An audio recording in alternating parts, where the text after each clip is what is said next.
O Catecismo em minha vida. Meditação dos textos do Catecismo da Igreja Católica a partir da página do Vaticano. A profissão da fé. Este é o quarto e último vídeo do parágrafo 3, Os Mistérios da Vida de Cristo. Vinde, Espírito Santo, e iluminai o nosso coração. As chaves do reino. Desde o princípio da sua vida pública, Jesus escolheu alguns homens, em número de 12, para andarem com ele e participarem na sua missão. Deu-lhes parte na sua autoridade e enviou-os a pregar o reino de Deus e a fazer curas. Estes homens ficam para sempre associados ao reino de Cristo, porque, por meio deles, Jesus Cristo dirige a Igreja. Eu disponho a vosso favor do reino, como meu Pai dispõe dele a meu favor, a fim de que comais e bebais à minha mesa, no meu reino. E sentá-vos-eis em tronos, a julgar as 12 tribos de Israel. No colégio dos 12, Simão Pedro ocupa o primeiro lugar. Jesus confiou-lhe uma missão única. Graças a uma revelação vinda do Pai, Pedro confessa: Tu és o Cristo, o Filho de Deus vivo. E nosso Senhor declara-lhe então: Tu és Pedro, sobre esta pedra edificarei a minha igreja, e as portas do inferno não prevalecerão contra ela. Cristo, pedra viva, garante à sua igreja edificada sobre Pedro a vitória sobre os poderes da morte. Pedro, graças à fé que confessou, permanecerá o rochedo inabalável da Igreja. Terá a missão de defender esta fé para que nunca desfaleça e de nela confirmar os seus irmãos. Jesus confiou a Pedro uma autoridade específica. Dar-te-ei as chaves do reino dos céus. Tudo o que ligares na terra será ligado nos céus. Tudo o que desligares na terra será desligado nos céus. O poder das chaves designa a autoridade para governar a casa de Deus, que é a Igreja. Jesus, o bom pastor, confirmou este cargo depois da sua ressurreição. Apacenta as minhas ovelhas. O poder de ligar e desligar significa a autoridade para absolver os pecados, pronunciar juízos doutrinais e tomar decisões disciplinares na Igreja. Jesus confiou esta autoridade à Igreja pelo ministério dos apóstolos e, particularmente, pelo de Pedro, o único a quem confiou explicitamente as chaves do reino. Um antegozo do reino. A transfiguração. A partir do dia em que Pedro confessou que Jesus era o Cristo, Filho do Deus vivo, o Mestre começou a explicar aos seus discípulos que tinha de ir a Jerusalém e lá sofrer, que tinha de ser morto e ressuscitar ao terceiro dia. Pedro rejeita este anúncio e os outros também não o entendem. É neste contexto que se situa o episódio misterioso da transfiguração de Jesus, no cume de uma montanha, perante 3 testemunhas por ele escolhidas: Pedro, Tiago e João. O rosto e as vestes de Jesus tornaram-se fulgurantes de luz. Moisés e Elias aparecem e falam da sua morte, que ia consumar-se em Jerusalém. Uma nuvem envolve-os e uma voz do céu diz: Este é o meu filho predileto, escutai-o. Por um momento, Jesus mostra a sua glória divina, confirmando assim a confissão de Pedro. Mostra também que para entrar na sua glória, tem de passar pela cruz em Jerusalém. Moisés e Elias tinham visto a glória de Deus sobre a montanha. A lei e os profetas tinham anunciado os sofrimentos do Messias. A paixão de Jesus é da vontade do Pai. O Filho age como servo de Deus. A nuvem indica a presença do Espírito Santo. Apareceu toda a Trindade: o Pai na voz, o Filho na humanidade, o Espírito Santo na nuvem luminosa. Vós vos transfigurastes na montanha, e na medida em que disso eram capazes, os teus discípulos contemplaram a tua glória. Ó Cristo Deus, para que, quando te vissem crucificado, compreendessem que a tua paixão era voluntária e anunciassem ao mundo que tu és verdadeiramente a irradiação do Pai. No limiar da vida pública, o batismo. No limiar da Páscoa, a transfiguração. Pelo batismo de Jesus, foi declarado o mistério da nossa primeira regeneração, o nosso batismo. E a transfiguração é o sacramento da nossa segunda regeneração, a nossa própria ressurreição. Desde agora, nós participamos na ressurreição do Senhor pelo Espírito Santo que atua nos sacramentos do corpo de Cristo. A transfiguração dá-nos um antegozo da vinda gloriosa de Cristo, que transfigurará o nosso corpo miserável para o conformar com o seu corpo glorioso. Mas ela nos lembra também que temos de passar por muitas tribulações para entrar no reino de Deus. Pedro ainda não tinha compreendido isso ao desejar viver com Cristo sobre a montanha.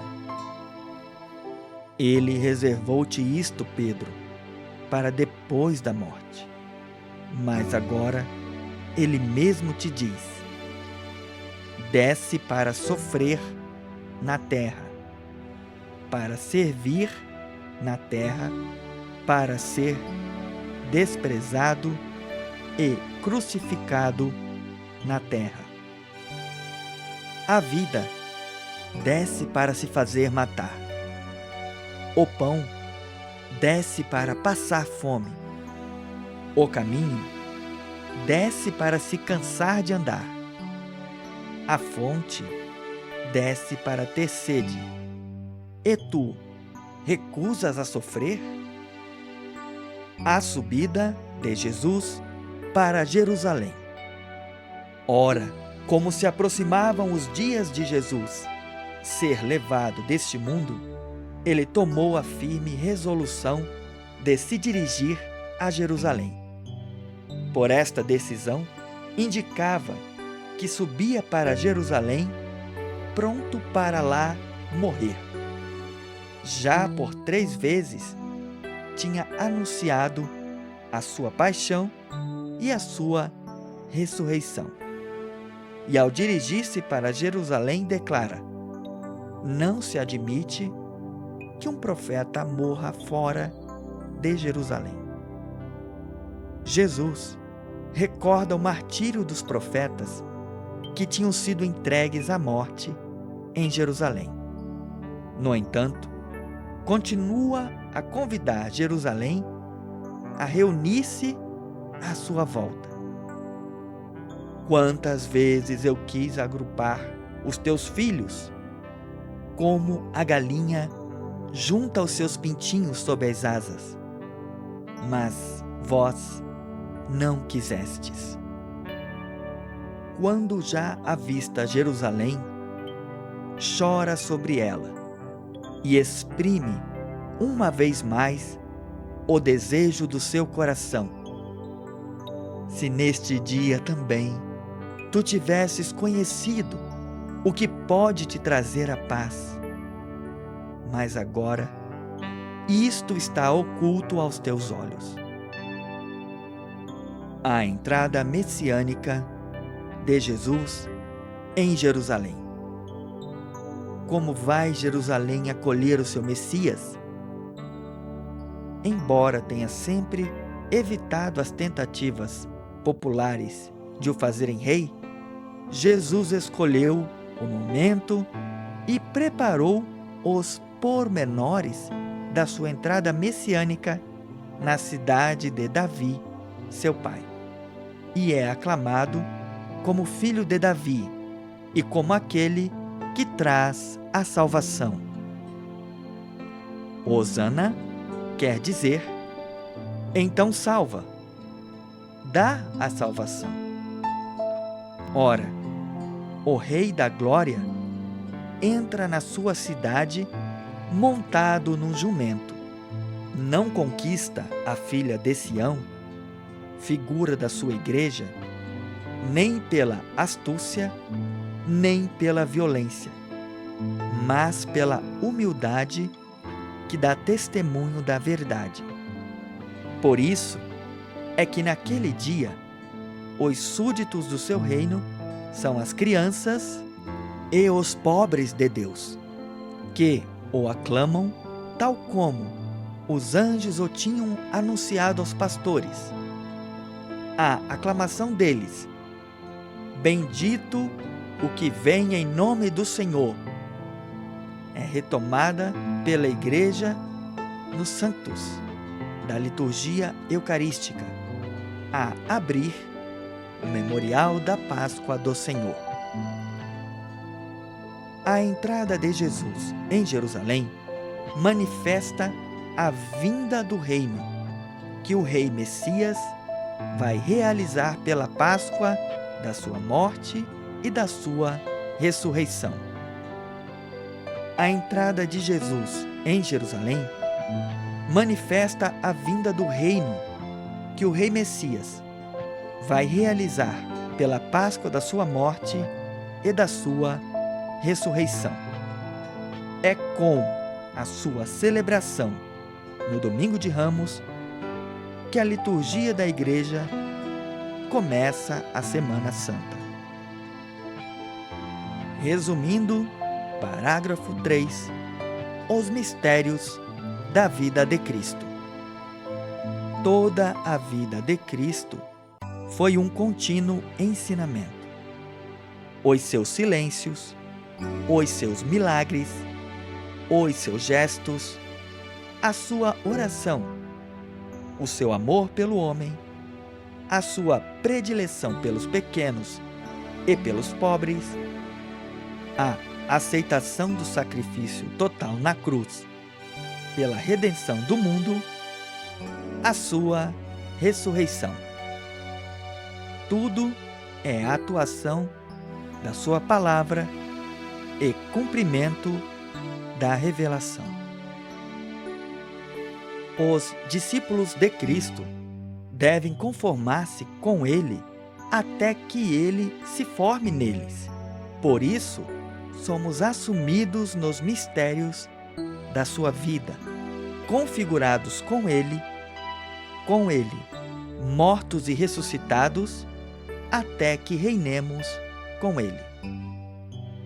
Pastor ou mago, ninguém pode atingir a Deus neste mundo, senão ajoelhando diante do presépio de Belém e adorando-o, oculto na fraqueza de uma criança. Pela sua submissão a Maria e a José, assim como pelo seu trabalho humilde em Nazaré durante longos anos, Jesus dá-nos o exemplo da santidade na vida cotidiana, da família e do trabalho. Desde o princípio da sua vida pública, desde o seu batismo, Jesus é o servo inteiramente consagrado à obra redentora, que se realizará pelo batismo da sua paixão. A tentação no deserto mostra Jesus como Messias humilde, que triunfa de Satanás pela total adesão ao desígnio de salvação querido pelo Pai. O reino dos céus foi inaugurado na terra por Cristo. Manifesta-se lucidamente aos homens na palavra, nas obras e na presença de Cristo. A Igreja é o germe e o começo deste reino. Suas chaves são confiadas a Pedro.